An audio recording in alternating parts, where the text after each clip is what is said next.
בכמעט 17% ופחות זוגות צעירים יכולים להרשות לעצמם לקנות דירה. גם מחירי השכירות, בעיקר בערים הגדולות, רק הולכים ומזנקים.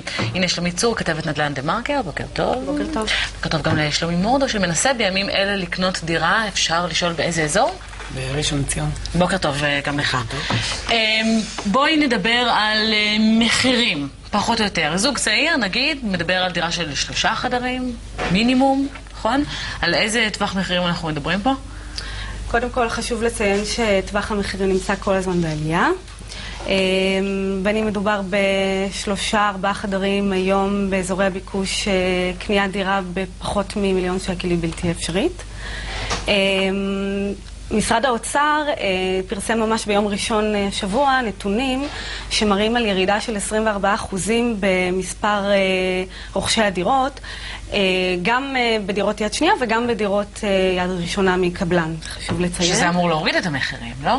ירידה בביקוש, ירידה במחיר. ירידה בביקוש. ככה זה עובד בדרך כלל. בדרך כלל מדובר בשוק של ביקוש והיצע, כאשר אם בחודש מרץ מספר הדירות היה X, בחודש אפריל מספר רוכשי הדירות צנח ב-24%, זה אומר הכל.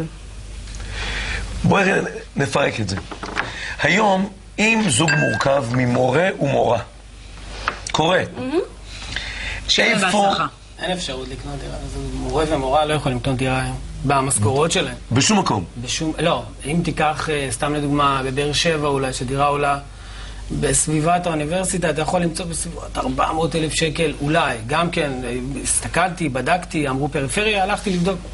400,000 אולי אתה תמצא שם, אבל גם כן, לנסוע לעבודה יהיה קשה, אז... בית ממוצע שאתה רואה, אני מניח שאת החישובים בית ממוצע כבר עשיתם. בית ממוצע בראשון לציון. 850,000 שקל. על איזה סדר גודל? שזה אומר זה מינימלי, זה שאם אתה לוקח 3 חדרים, משכנתה... קומה שלישית, בלי מעלית, קומה רביעית, בלי מעלית. בלי חניה. בלי מעלית, בלי חניה. מה הם ישימו בחניה? רגע, שנייה. בוא נפרק את זה. נניח שזוג ממוצע לוקח את ההלוואה, את המשכנתה שלו למשהו כמו 20 שנה. לא, 36 שנה. 36 שנה? כי אתה לא יכול לקחת... באיזה גיל אתה מתחתן? אתה יכול לקחת 1,000,000 שקל להם בתור... אתה בתור זוג צעיר שמרוויח... שזה אומר החזר חודשי של כמה? רגע, מדברים איתנו על ממוצע המשכורות היום של 7,000 שקל. זה מה שרובנו מרוויחים. לא, אתה יודע מה לא רובנו? אני עובד לבן זוג. אני עובד, אשתי עובדת, שנינו מרוויחים בסדר. אבל עדיין מאוד קשה היום לחסוך. אתה לא יכול היום לחסוך עם כל העלויות שמסביב. אז עכשיו אתה דיברת על לקנות דירה, סתם לדוגמה, 850,000 שקל. בין 850 ל1,000,000, אתה תיקח משכנתה ל36, עדיין ההחזרים יהיו בסביבות 3,500 ל4,000 שקל. עכשיו, אולי, כשנדבר בעוד 4 שנים או 5 שנים, המשכנתה שלך תקפוץ. לא, אבל רגע, וזה אחרי שאתה הבאת 300,000, 400,000 מהכיס. לתשלום ההתחלתי. לתשלום ההתחלתי, שיש לנו 350,000-400,000 לתת לתשלום ההתחלתי. זה מספרים לדעתי שלא באמת קיימים אצלנו, אצל הזוגות הצעירים. אתה מבין? זאת אומרת, אין לנו את הסכומים האלה, ואנחנו גם לא רוצים להגיע לשם. לא רוצים לקחת 1,000,000 שקל משכנתה. למה? אני לא מבינה, היו כל מיני תוכניות שהיו אמורות להוזיל באיזושהי צורה. למחרת הפריחו אותם.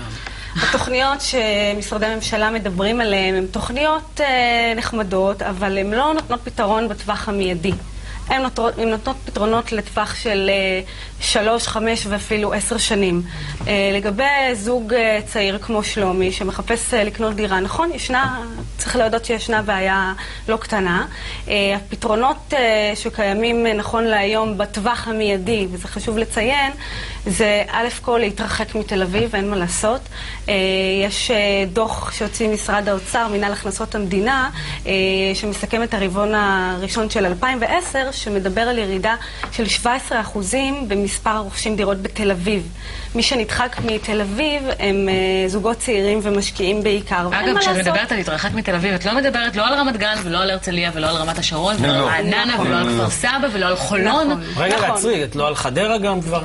מומחי הנדל"ן שאנחנו מדברים איתם היום, מדברים על כך שבאמת הרצועה סביב תל אביב מתרחבת. ערים כמו רחובות, יבנה, חדרה, פרדס חנה הופכות להיות היום באמת היעדים של זוגות צעירים שאין להם אפשרות לקנות באזורי ביקוש. זה כבר לא נתניה ופתח תקווה, מה אומרים זה המומחים? מתרחק. עד כמה זה בועה ועד כמה זה באמת הערך הריאלי? אם זה בועה, זה אומר שיכול להיות שזה... רגע, המצב אני חושב פשוט. לך, מה זה משנה, אבל מה אומרים המומחים, באמת? כי זה אומר כמה זמן זה יימשך. אני כי אגיד אם זו לך. באמת בועה שעתידה להתפוצץ, אולי כדאי קודם כל, אנחנו לא אוהבים את המונח בועה, עדיין המצב בישראל הוא לא כזה שאפשר להשוות אותו לבועה, למשל, שהייתה בארצות הברית. כן, אבל יש איזה מין גרגרנות, שלא לומר פג'ענות, מצד חלק מבעלי הבתים, שאומרים, בהחלט, בוא נחכה. נכון. בואו נדפוק קופה על הבית הדי מסכן שלי. לא, כן, נבקש כן, 1,800,000 בדיוק, כן. שקל על סיפור דירה ש- של 2 חדרים, 60 מטר וזה- רבוע. וזו הסיבה זה בדיוק בועתי, שצריך... זה בועתי, כי הם לא עשו שהפתרון עבודה. המיידי הוא איפה? להתרחק מתל אביב. אין אפילו שאלה. זה הפתרון בטווח המיידי. מבחינת הרשויות, מה שהרשויות מציעות בטווח היותר מיידי, זה באמת תוכניות כמו תמ"א 38, שזה חיזוק בניינים קיימים מפני רעידות אדמה. שזה לא רציני. הבעיה כל היא התמ"א שהתוכנית הזאת 38. היא אכן לא מיושמת, כי אין לה בונים 4 כדאיות חדרים כלכלית. גם, הם לא בונים 3 חדרים. הם נכון. בונים 4 בוא חדרים נדבר, שלא שלומי, נגישים כשאתה לעבודה. הולך ואתה מחפש דירות, המשפטים, נעשה מצעד המשפטים שאתה שומע בכל דירה. קודם כל, הבניין עומד לפני תמ"א 38, נכון? אני אגיד זה לך- הדבר הראשון שאומר. כן. מה עוד? עכשיו, תראי, ביום שאנחנו באים לחפש, האמת הפסקנו לחפש. אנחנו כבר לא מחפשים להם לקנות דירה, אנחנו מחפשים באמת לראות קודם כל שהגרף ירד, כאילו שהמחירים באמת יהפכו לריאליים, ואז אולי נחזור לחפש. בינתיים, יש לנו קבוצה שאתם אופטימיים. אני אגיד לך אז מה, אנחנו לא. יש לנו קבוצה בפייסבוק די גדולה, שנקראת לקנות דירה. אנחנו רוצים להכניס שם כמה שיותר אנשים שייכנסו. והשאיפה שלנו שאנשים היום יפסיקו, שלא יקנו דירות כרגע, אנשים מבחינתנו. כי גם מי שיקנה כרגע היום דירה, בעצם הוא יקנה ב1,000,000 שקל, ואם באמת המחיר ירד, ונגיד יגיע ל-650, והוא קנה ב1,000,000, לדעתי ייווצר לו בור די גדול.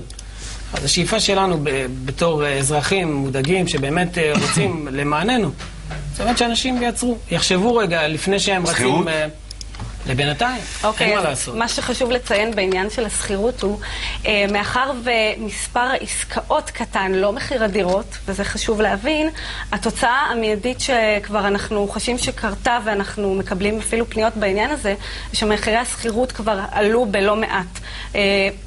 אנשים לא יכולים לקנות דירה, הם צריכים לגור איפשהו, הם לא יגורו ברחוב, הם שוכרים דירה, או ממשיכים לגור בשכירות. עיריית תל אביב בעלי מודעת הדירות לזה שאם מזהים הדבר את יימשך זה. ככה, לא יהיו להם מורים בתחומי העיר שלהם, הם יצטרכו לשלוח את הילדים לבאר שבע, או את המורים מה אתה מדבר? למי מבאר אתה שבע. חושב שאכפת? באמת, כן. למי אתה חושב שאכפת? שאלה טובה. לפחות מבחינת עיריית תל אביב, ותתקני אותי אם אני טועה, אני מניחה שאת חוקרת את זה הרבה יותר ממני, אבל לפחות מבחינת עיריית תל אביב.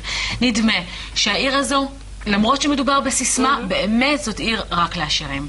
אתה לא יכול לקנות את הדירה שלך בכסף שלך בלי עזרה מטורפת מההורים, ואני לא מדברת פה על הלוואה של 200,000 שקל, אלא יותר. זה עצוב ונכון. או אם נגיד תזכה בפיס, זה גם אפשרות. זה עצוב ריאלית. ונכון, העירייה נוטה לדבר אחת לאיזושהי תקופה על דיור בר השגה, אבל הדברים האלה הם אכן תוכניות, שוב, לטווח הארוך, אנחנו לא רואים אותם בברות ביצוע בטווח הקרוב, והן לא מהוות שום פתרון במיידי.